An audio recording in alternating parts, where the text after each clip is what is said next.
Hi folks, today's video is for Notes 2.4 and we are going to be talking about the voting rights amendments or the suffrage amendments.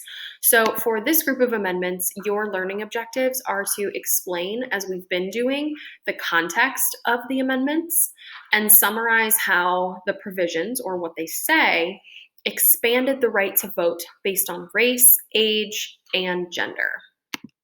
So there's one key vocab term that you're going to need to know throughout this set of notes, and that is suffrage, or the right to vote. So please remember that moving forward. You will see this term pop up a lot. So let's take a look at the first couple of suffrage amendments. These are actually review. We've talked about these before in other categories of amendments, but they also belong here. So the 15th Amendment, we also saw in the Civil Rights or Reconstruction Amendments being passed after the Civil War to incorporate newly freed slaves into society. But this applies here because what it says is that voting rights shall not be denied or taken away based on someone's race or previous condition of servitude, meaning if they were a slave, they cannot have that right to vote taken away from them. Again, just as a reminder, historical context was that this was passed during Reconstruction when the United States was incorporating those newly freed African Americans into society. And who it expanded suffrage to was African American men. As we'll see in the next amendment, women are no longer or not included yet. So this is just for African American men. So all men after the 15th Amendment have the right to vote.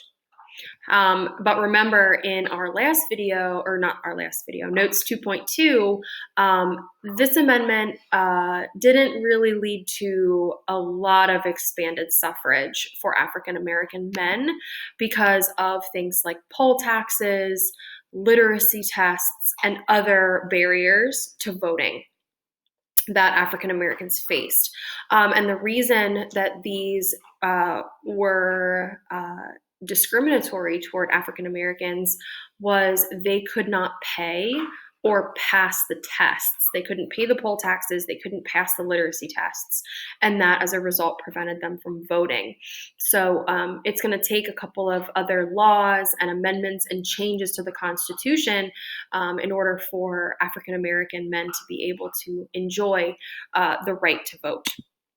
One of those examples is the Voting Rights Act of 1965, and that was created, honestly, almost 100 years later than the 15th Amendment to enforce the 15th Amendment, to make sure that states were not denying people of color the right to vote.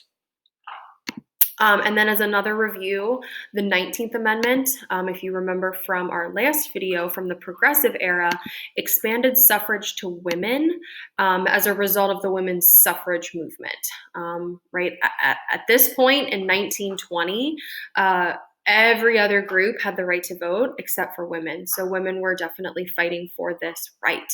And women, with the 19th Amendment, became the last major social group to gain voting rights. So everybody now has the right to vote. Another voting or suffrage amendment that we need to talk about is the 24th Amendment. And what the 24th Amendment says is that voting rights shall not be denied or abridged or taken away based on a failure to pay a poll tax. So we've talked about poll taxes a little bit, but a poll tax is that fee that you have to pay to vote in an election. And these poll taxes were put into place after the 15th Amendment by states that wanted to prevent certain groups of Americans, usually people of color, from being able to participate in voting. So the context, just as a recap, citizens in some states had to pay that fee in order to vote, that poll tax. And really, this leads to unequal participation among groups of Americans. So by getting rid of this poll tax, the 24th Amendment actually opened up suffrage. It expanded suffrage to minorities, especially people of color, and the poor. Even if you were a majority member, meaning you were white, even if you were poor, you still couldn't vote. So this also opened up opportunities for the poor or those in poverty as well. And I just thought it was interesting to show you guys, this is a certificate from someone who actually paid a poll tax. It was 50 cents to vote in 1877, which obviously that's 2 quarters, that's not a lot. However, think about the time period. That could have been a significant barrier to someone from voting. And then our final voting and suffrage amendment is the 26th Amendment, and this one actually applies to you guys. So what this says is that voting rights cannot be denied or taken away based on someone's age, as long as they are a citizen and 18 years or older. So prior to this amendment, the voting age was actually 21.